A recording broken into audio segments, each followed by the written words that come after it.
Hey, welcome back to the Disney Plus Everyday Challenge, and today we have The Curse of Oak Island. This is kind of a docu-series, a reality show that is from 2014. Each of the episodes run around 42, 45 minutes long each. This is a History Channel thing. I'm not sure, it's not required as Hulu, so it's definitely on Disney Plus, but a History Channel thing. And Disney Plus only has one season, and it's the second season, not the first season.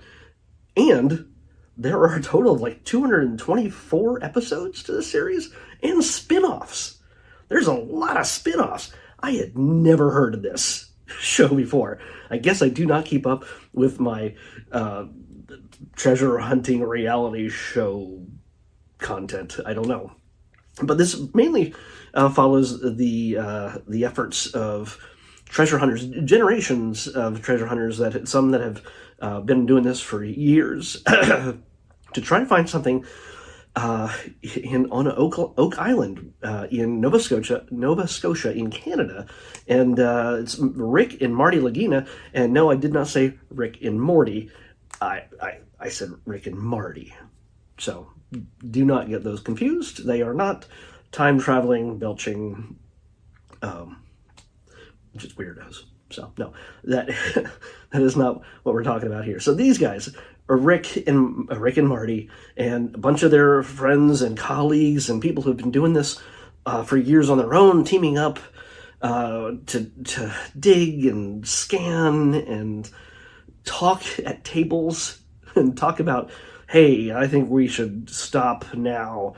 What? There's a kid that just came to the door with this amazing revelation? Oh my gosh, this is going to change everything.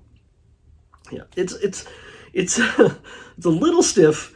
You realize these are reality shows, so reality shows means they're mostly not real. Even though the treasure hunting thing, Oak Island, is a real thing, and the people who have been hunting this stuff down for centuries. When it comes to reality shows, you have to understand they have to follow a structure that makes what's on camera interesting. For the most part, a bunch of middle-aged dudes digging in swamps isn't usually exciting. Isn't just, so this is structured in a way that says, oh, the government's going to take all of our money or anything we find. Well, we got to do this now before things change, or we got to do this in the winter. This first episode covers almost an entire year. It covers. I only watched the one episode. And there's a lot to catch up on, I guess, because there's a previously on kind of thing talking about everything that was discovered in the first season. It kind of ended with a ancient coin from 1756 or something like that. Pretty much worth a penny in that time, but it looked pretty cool when they got rid of all the gunk off of it. And it gives them an indication that there could be more treasure there. So yeah, and there's also stories about how when people have done this in the past, there was people had dug in what's they called the money pit, the money hole. Maybe it's the money hole. I don't know, but they find this thing and they try to dig down, try to get in there, and somebody tripped a booby trap at one point, and the entire thing filled with seawater. There's lots of conspiracy theories about this thing, about, is it a pirate treasure? Did the ancient weird coded message on a on a stone slab, which says 40 feet down, 200 million pounds? Is that something that's real? And also there's theories that that people may find,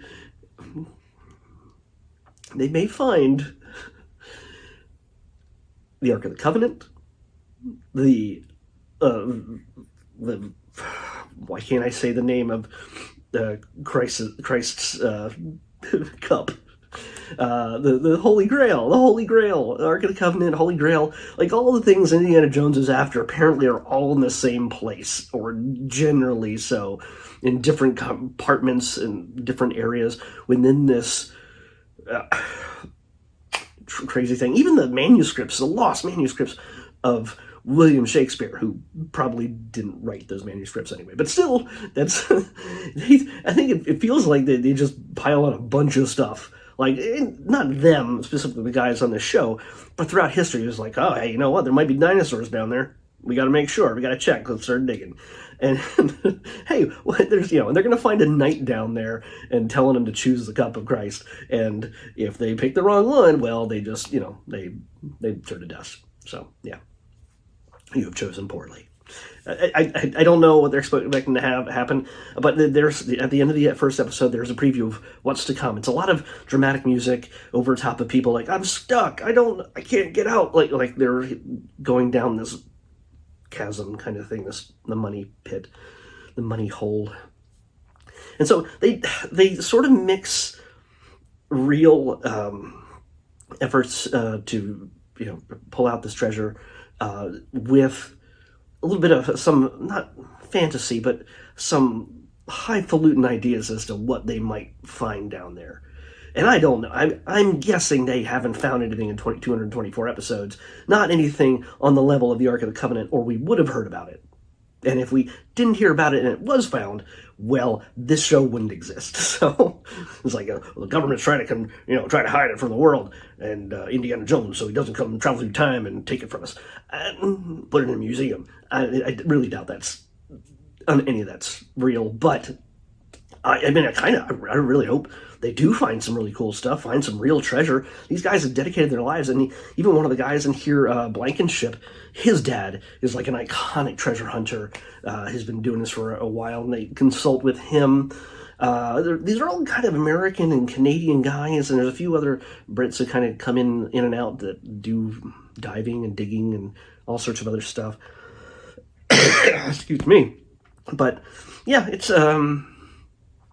coming in, a season late. I just feel like I missed something, like maybe the mission statement of this, and gotten to know the guys. I think at the start of the second season, we're supposed to, kind of know who these guys are, but that's what we start with on Disney Plus. So that kind of cheats you out of this experience.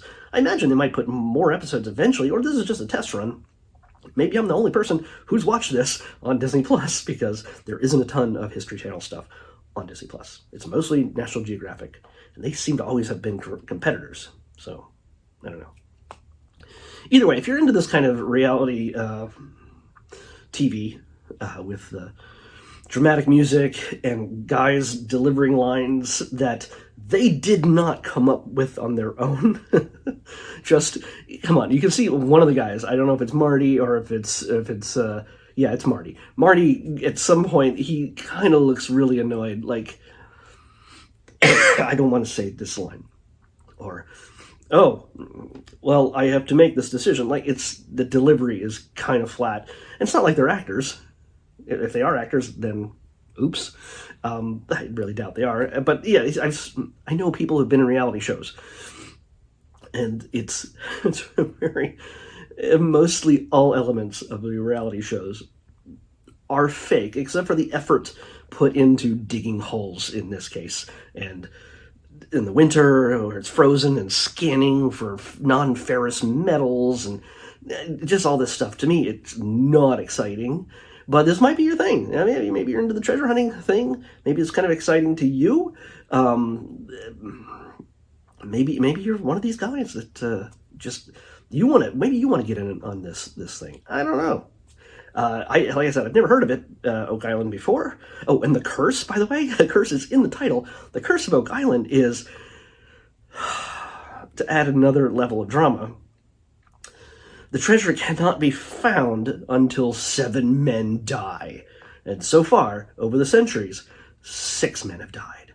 Does that mean one of these men will die next in the efforts they make to discover this thing? Will one of them not survive?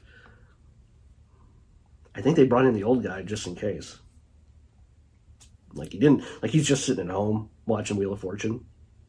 They bring him in and talk every once in a while. They're like, oh, he died while the rest of us were out digging holes. Does that count? I don't know. That seems really dark. That would be really, really crappy to do that. But they seem like they're having a good time. I think these are the guys you could probably sit down and have a beer with and just BS over digging holes and finding treasure and dreams of finding the treasure and being world famous for having the government take all the treasure from you, which would suck, which would really, really suck. But hey, who said Canada was perfect? Canadians. Healthcare. Let's pick tomorrow's episode. 48. Nope. Don't want that. I don't want that app. 48.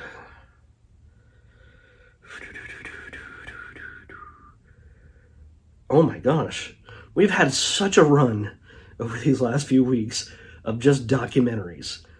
Like the last 5, 6, like the last week has just been documentaries. Different ones. They varied greatly. But in this, we finally got a short.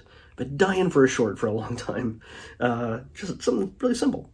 And this one you might recognize. I'm betting you might recognize the characters from the name I'm about to give you. It's from 1956. It's called Chips Ahoy. And I doubt it has to do cookies. But I think Chip and Dale are probably in it. We'll have to see. Chips Ahoy from 1956 on the next Disney Plus Everyday Challenge. I'll see you back here tomorrow with that. Bye.